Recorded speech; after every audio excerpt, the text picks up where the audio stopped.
El periodista Miguel Ángel Ordóñez, cuando llegó, nos regaló 10 minutos y ahora mismo se va y nos va a regalar 10 minutos más. Él trajo un libro a su amigo José Israel, pero ahora tiene la oportunidad de saludar personalmente a José Israel Cuello. Miguel Ángel, cuando cayó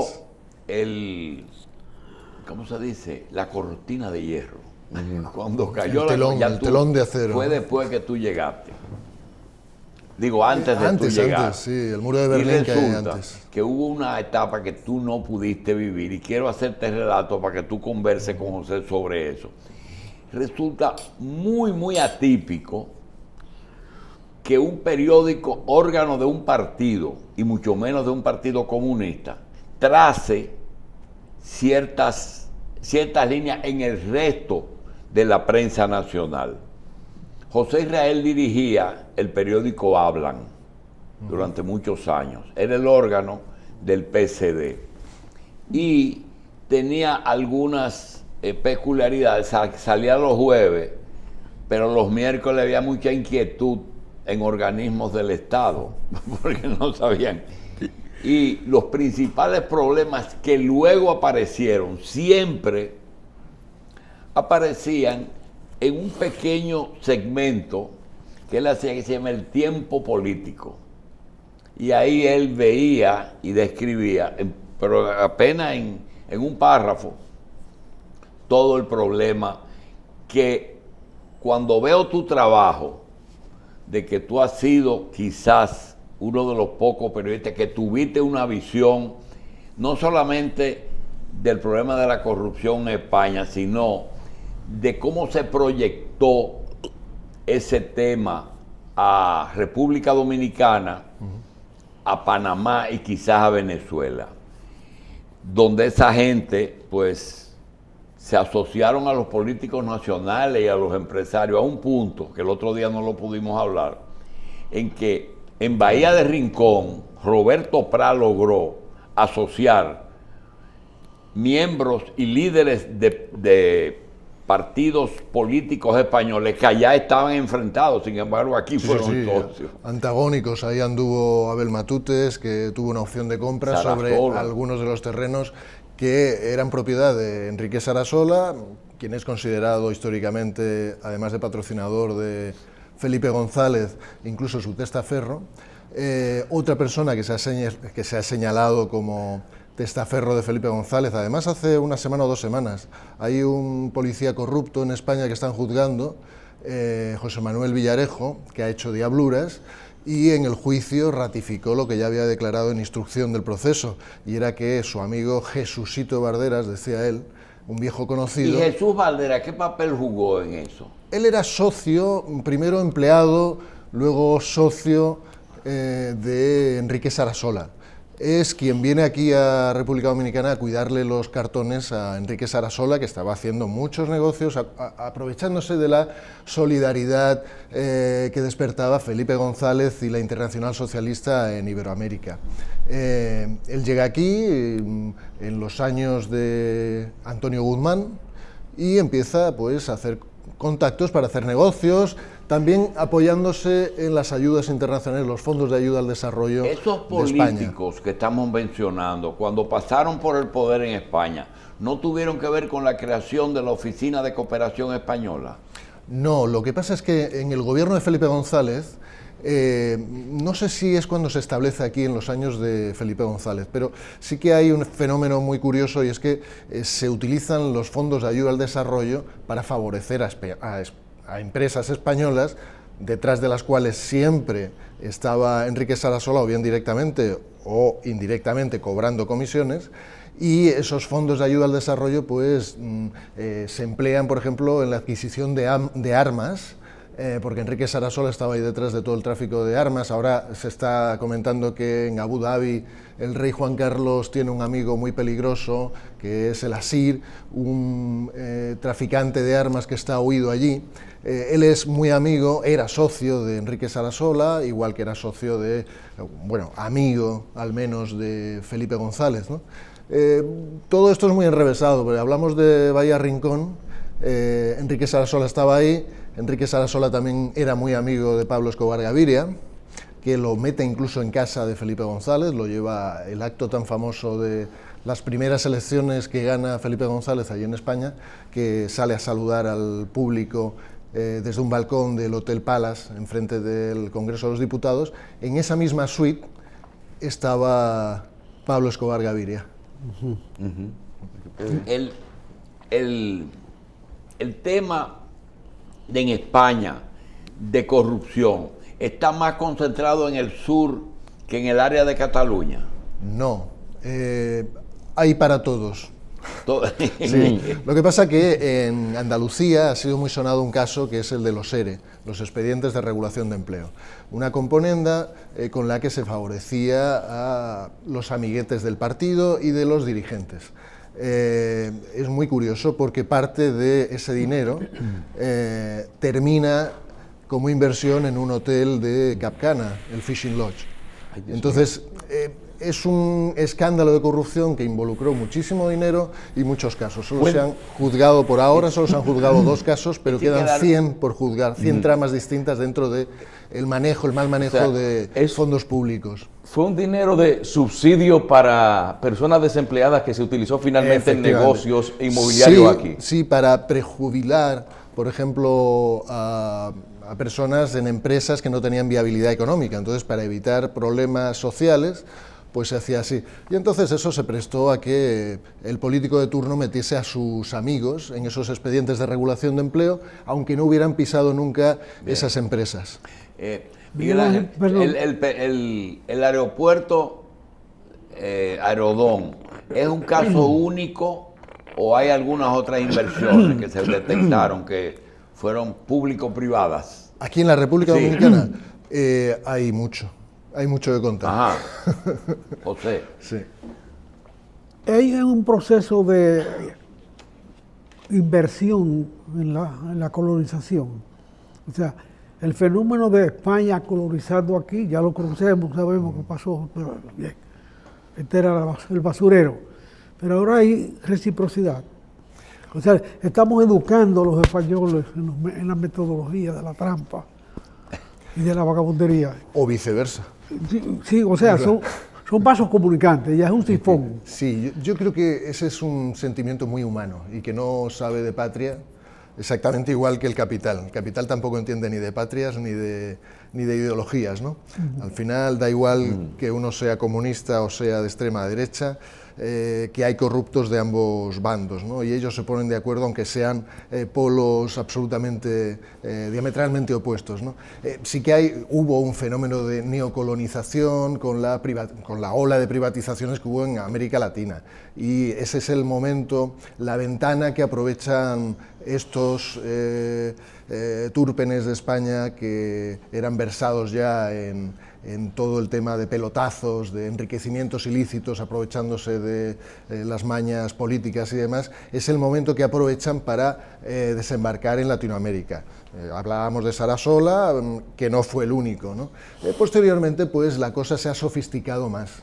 No se hace de una manera tan descarada, pero sigue habiendo desembarcos y sigue habiendo baile de comisiones, que algunos dicen que es absolutamente legal porque es hacer lobby, pero es la comisión, la corrupción de toda la vida, la mordida o el soborno, ¿no?, de toda la vida. Eso se sigue dando, desgraciadamente, pero hay también muchísimas empresas que juegan limpiamente. Porque es asombroso, por ejemplo, el hecho de que el rey de España, el cesante, tenga residencia aquí, en la Romana, lista para venir en cualquier momento. Él le ha sobrado, se le sobran las residencias, como dicen. Aquí tiene amigos, muy buenos amigos. ¿Cómo pudo el rey actual desdoblar su relación de hijo y padre y herederos, etcétera, de todas las acciones que su papá cometió? Ese es el gran drama, ¿no? Y el mayor daño que ha hecho Juan Carlos a la corona y al país es que está poniendo en peligro la continuidad de la corona, del trono y de su hijo, ¿no? Su hijo tiene una aceptación popular muy grande porque es el rey mejor formado que hemos tenido en España. Es un tipo que hasta ahora no se le ha conocido ningún escándalo de ningún tipo, que se ha manejado de una manera muy limpia. Algunos le achacaron hace años que no tenía la simpatía que tenía don Juan Carlos I, ¿no? Pero es un tipo eficiente, formado en universidades extranjeras, en Princeton, y con una cabeza muy bien amueblada. Pero Juan Carlos fue preparado. Juan Carlos I. Sí, Juan Carlos I no era muy buen estudiante. Lo que tuvo fueron estudios, aparte de en Lausana, cuando estaba exiliado con la familia real, pues luego Franco llega a un acuerdo con el papá del rey, entonces príncipe, para que se forme en España y vaya conociendo el mundo español, el pueblo español. No tenía necesidad de eso, ¿verdad? De meterse en los líos de negocio. Yo creo que no, porque eso es lo peor, porque es una familia que tiene asegurada todo, su comodidad económica, no solo para esa generación, sino para 4, 5, 6 generaciones posteriores, ¿no? Entonces la codicia. También es cierto que nos olvidamos que en aquellos años en los que él accede al trono, pues había unas mañas corruptas muy extendidas, ¿no? Eran los años en los que el referente del mundo bancario, por ejemplo, de las finanzas, era Mario Conde, que ya sabemos cómo terminó. No ha terminado, ¿no? Bueno, sí, no ha terminado, efectivamente, ¿no? Y había muchísima corrupción. Los gobiernos, los últimos gobiernos de Felipe González, eso fue un desastre, ¿no? Entonces también la tentación de no quedarse atrás y él ser como los demás que estaban en la pomada, que estaban en la cúspide del poder, pues es muy dura. Hay unas anécdotas en 2 siglos de bribones, yo cuento ahí como un famoso banquero, Ruiz Mateos, contaba que siendo ya príncipe él tenía el miedo de tener que salir al exilio y tener problemas económicos, entonces empezó a pedir dinero a todo el mundo que tuviera dinero, ¿no? Y Ruiz Mateos, que era un banquero del Opus Dei muy importante por aquellos años, pues cuenta que él le daba dinero en nombre suyo y en nombre de otros banqueros, y que cuando llegaba al despacho de la Zarzuela, donde lo recibía todos los días Juan Carlos, después de haberle dicho que no tenía dinero ni para pagar el servicio, pues él llegaba allí con un maletín, lo dejaba encima de la mesa y el ritual siempre era igual. El príncipe estaba hablando por teléfono, cogía el maletín, lo tiraba a un rincón y él decía: se nota que tiene práctica porque el maletín siempre cae en el mismo sitio. Miguel Ángel, sé que tienes un compromiso. En el ranking de los países europeos, cada uno pues, es líder en algo. Alemania es el rey de la economía, los suecos y los suecos, noruegos, finlandeses y daneses tienen sus méritos. España, ¿cómo va para ponerse a tono con esa gente? España yo creo que ahora mismo es víctima de un fenómeno internacional que es, antes hablábamos de los años de José Israel Cuello y cómo la intelectualidad estaba presente en la vida pública, ¿no?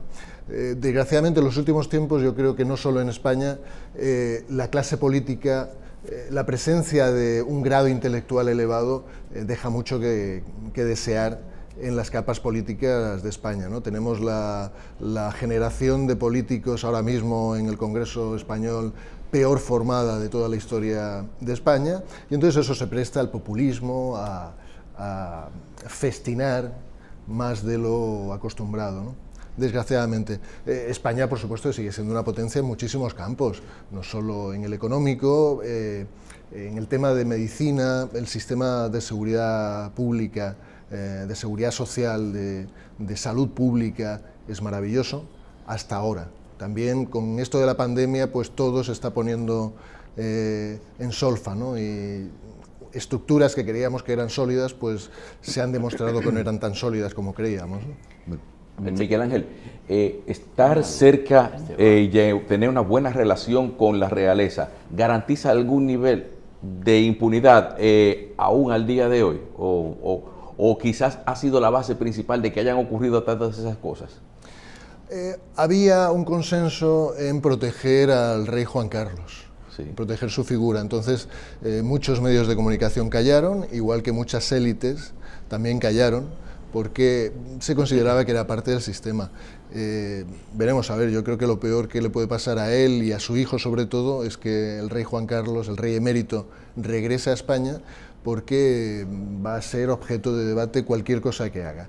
Bien, bien. Para irnos, en porcentaje, el Estado español, el capital español, el sector privado y el sector que está fuera de España, que es mucho y que ha invertido en España, ¿qué porcentaje en progreso, en riqueza tú le das a cada uno? Bueno, España apenas tiene empresas públicas.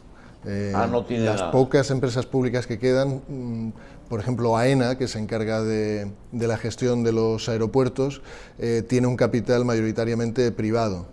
Todo se fue privatizando poco a poco porque se entendió que era mucho más eficiente una empresa privada que una empresa pública. La presencia del Estado en esas antiguas empresas públicas es hoy meramente testimonial. ¿Y cómo maneja el Estado esa inversión? Es el tema de hoy aquí. Sí, pues allí el peso de la gestión la tiene el sector privado. Hay una polémica, por ejemplo, con el rescate bancario que hubo hace unos años, cuando la crisis del estallido de la burbuja inmobiliaria, que arrasó con muchísimos bancos allí en España, que dependían mucho del ladrillo, de las inversiones en construcción. Entonces el gobierno salió al rescate, tapó todos los agujeros que tenían los bancos privados, también alguno público, las cajas de ahorro, que eran bancos públicos, se privatizaron totalmente, y se le está criticando al gobierno que esa ayuda, que esos agujeros que tapó, incluso comprando el Estado los ¿Vendió activos o se tóxicos. asoció a ese sector que él privatizó? Desgraciadamente lo que se hizo fue tapar todo el agujero, todo el tollo económico que había, y hacérselo como un favor a la banca privada.